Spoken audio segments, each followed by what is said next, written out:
don't try to time the market. I don't play that game. I don't have a crystal ball.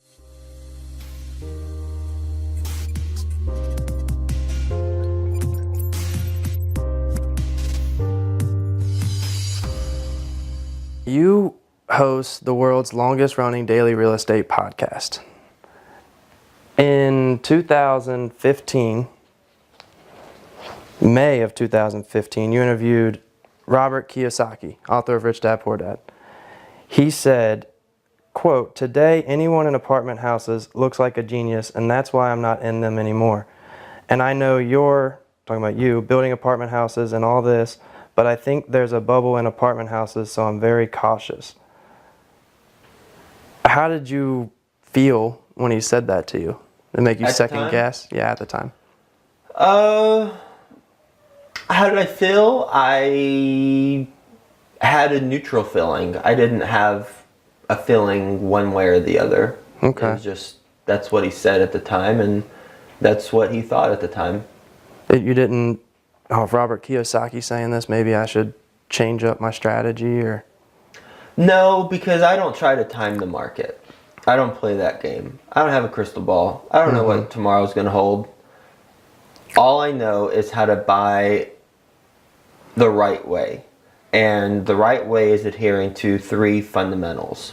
One is buying for cash flow, not hoping for appreciation. 2 is putting long-term debt on the projects. That way, if and when 2008 hits again, we don't have to sell during a very inopportune time. Or try to refinance. Right. Exactly. We have long-term debt on it. 3 is have adequate cash reserve should something unexpected occur in combination with some other things. So, anyone who bought in 2008 or anyone who bought in 2006 and 7, today they'd be fine if they held on to it all the way to today. They'd be fine.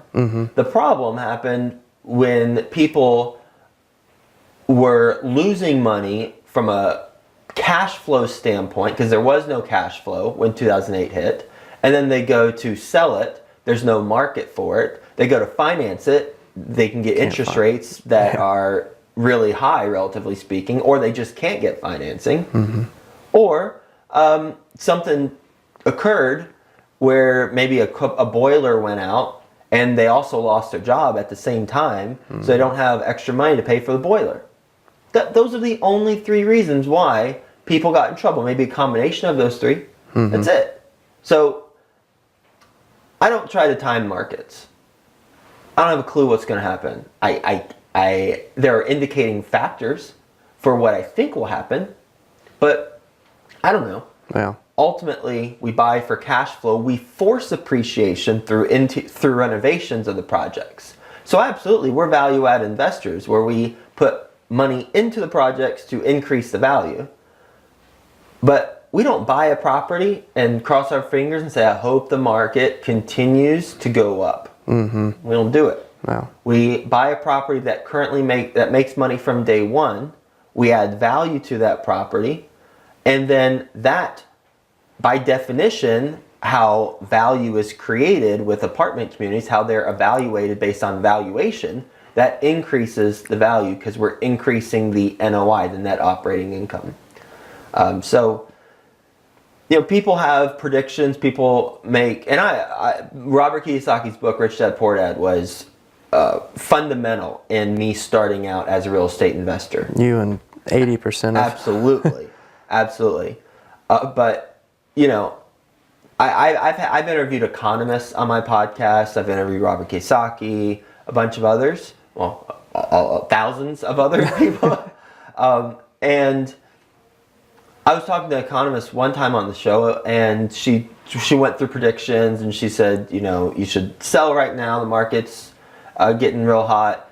And I asked her on the show, yeah, but what about these fundamentals? What about if we adhere to buying cash flowing property, but adding value, and if something changes, then pulling back on the renovations, sitting tight, having long-term debt, so we aren't forced to sell at an inopportune time, and having adequate cash reserves. She's like, yeah. Then you're fine. I was really more referring to if you didn't follow those strings. So. Right, if you're speculating for appreciation. That was shout out to Danielle DiMartino Booth.